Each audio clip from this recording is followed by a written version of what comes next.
Y damos inicio a nuestro espacio de salud mental. Esta vez nos vamos a centrar en la 9ª ronda del termómetro de la salud mental, Asociación Chilena de Seguridad UC, que mostró resultados muy relevantes. Para conversar de esto estamos junto a Eileen Green, psicóloga coordinadora de la clínica de la Asociación Chilena de Seguridad. ¿Está bien dicho? ¿Cómo estás? Muy bien, sí, está perfecto. Muchas gracias. Qué bueno. Bueno, cuéntanos, ¿cómo nace este estudio? ¿Qué mide? ¿Y cuáles son los resultados tan relevantes que nos tienes? Súper. La 9ª versión del termómetro de la salud mental es un estudio longitudinal que nosotros hacemos, que es representativo de la población nacional. El propósito es poder representar a la población nacional en términos de salud mental y poder ver cómo evoluciona y cómo se comporta y cuáles son los factores principales también de la salud mental en el país. Y desde ahí, en esta 9ª versión, ¿cierto?, vemos algo que nosotros venimos haciendo desde el estudio desde el 2020, cuando estábamos en plenas condiciones de pandemia.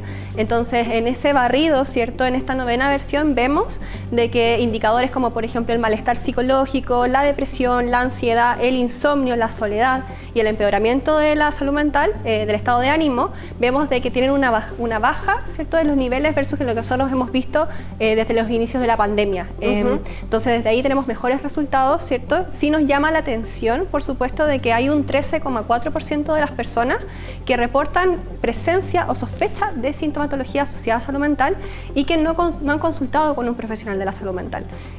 Si tuviéramos que traducir ese número, ¿cierto?, serían cerca de 1.600.000 personas. ¡Wow!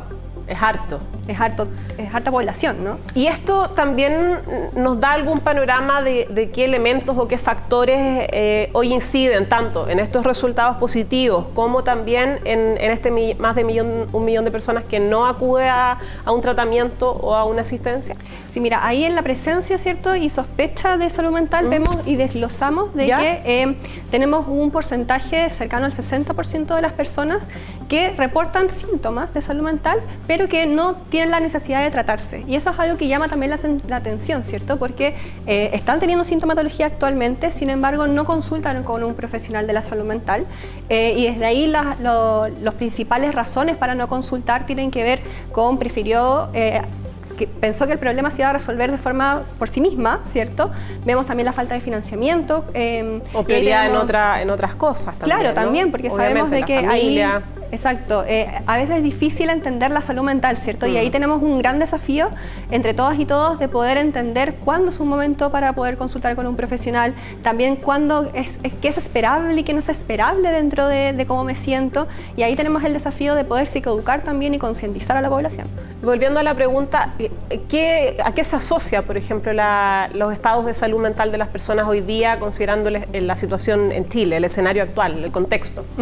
Mira, nosotros en el estudio, ¿cierto?, desde la Chico junto con la Universidad Católica, lo que vemos es cuáles son los principales estresores de la población en este momento, ¿sí?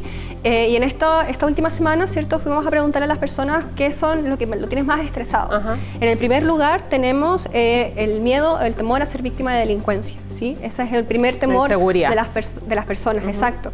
Y en un segundo lugar tenemos el crimen organizado. El crimen organizado es un temor, ¿cierto?, también de la población. Es una nueva medición que nosotros incorporamos en esta 9ª versión del termómetro para poder monitorear cómo impacta la salud mental de las personas. En un tercer lugar tenemos los cambios sociopolíticos del país.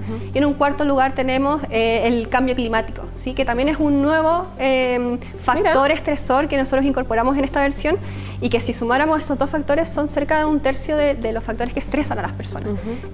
Sin duda, ¿cierto?, tenemos de que no somos ajenos a los contextos. Entonces, lo que sucede en nuestro contexto sociocultural y también político, ¿cierto?, como de la sociedad, por supuesto que influye y que afecta al final del día.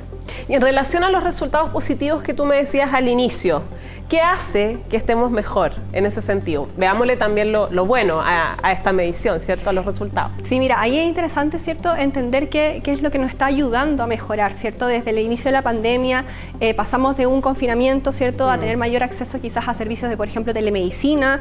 Tenemos también mayores disponibilidad de salud mental en temas de salud mental en la población. Cada vez las personas están intentando consultar más también a las personas y eso yo creo que también es muy favorable. Y vemos que el apoyo social percibido también es un factor que nosotros medimos dentro del estudio y que también ha aumentado este último tiempo. La soledad era un indicador que nosotros veíamos que se mantenía estable en las versiones del termómetro que nosotros hacemos cada año. Y en esta oportunidad la soledad cae, ¿cierto? Entonces pareciera ser de que estamos encontrándonos un poco más con las personas y también creo que el desafío, ¿cierto?, es poder abrirnos en nuestro malestar y también reconocer cuando realmente nos estamos sintiendo mal.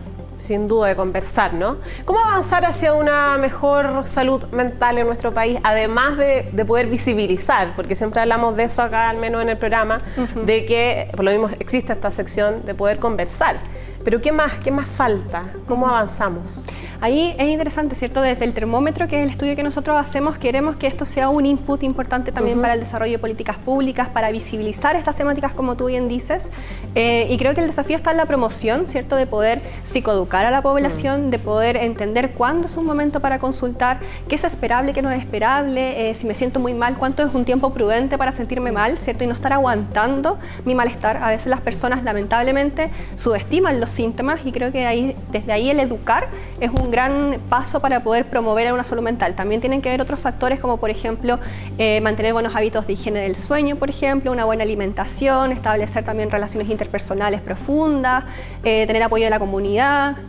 Todo eso favorece finalmente que la salud mental se conjugue con estos otros factores que están en el día a día. Finalmente todos somos parte y todos podemos aportar, ¿cierto? Eileen Green, psicóloga coordinadora de Clínica AT Salud. Gracias, que estés muy bien. Muchas gracias a usted.